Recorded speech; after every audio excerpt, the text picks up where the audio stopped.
Merhabalar, kanalıma hoş geldiniz. Bugünkü tarifim kışlık menemen tarifi. Kışın sera ürünü kullanmaktansa yazınki tarla ürünleriyle yapmanızı tavsiye ediyorum.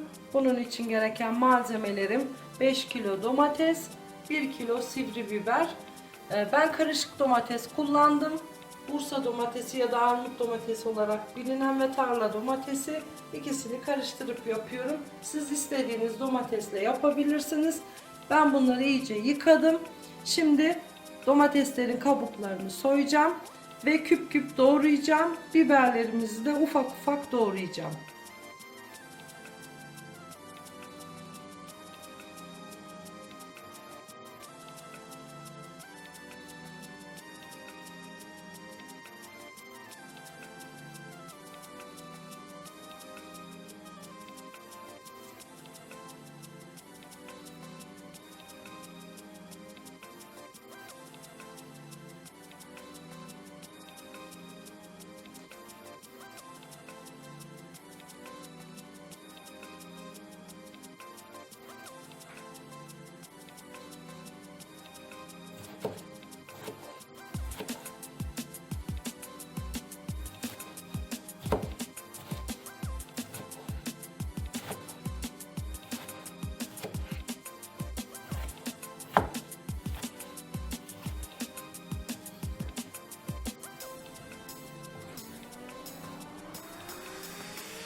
Domateslerimiz bitti.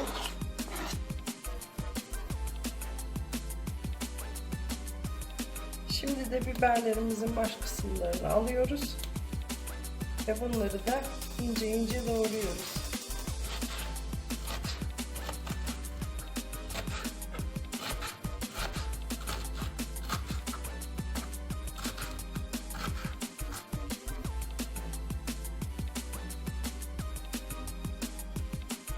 Domatesimiz ve biberimizi doğradık. Hazır. Şimdi bir su bardağı 200 mililitrelik sıvı yağ kullanıyorum. Ben zeytinyağı kullanıyorum. Ve biberleri içine atıyoruz.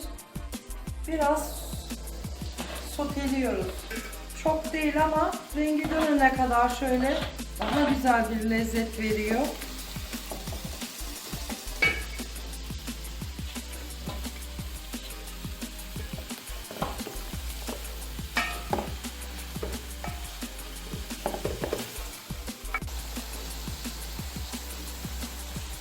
Üç 4 dakika kadar zeytinyağının içerisinde biberlerimi çevirdim.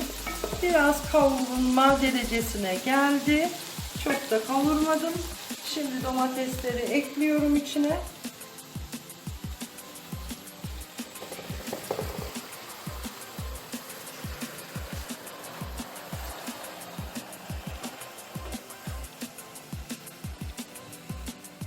Ve ağzı açık bir şekilde kaynamaya bırakacağım.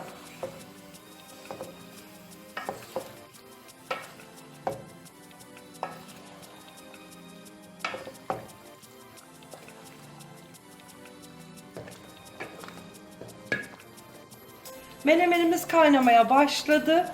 Şimdi 1 yemek kaşığı kaya tuzu ilave ediyorum. Ve suyunu çekene kadar pişirmeye bırakıyoruz. Ağzını kapatmıyoruz. Çünkü buharlaşsın suyu diye. Menemenimiz pişti. Artık altını kapatıyoruz. Ve hemen sıcak sıcak kavanoza dolduruyoruz. Böyle bir bez yardımı ile kavanozunuzu tutun.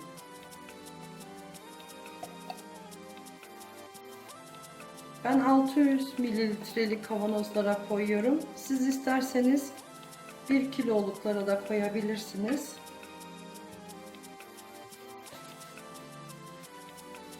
Sıcak koymamız gerekiyor. Ve iyice siliyoruz etrafını. Kapaklarımı da bakın kaynar suda bekletiyorum. Kaynar suyun içinden alıyorum. Ve hemen kapatıyorum. Sıkı sıkı kapatıyorum. ve ters çeviriyorum.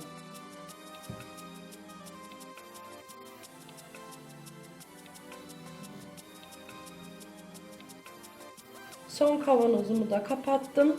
Mutlaka yeni kapak kullanmaya dikkat edin.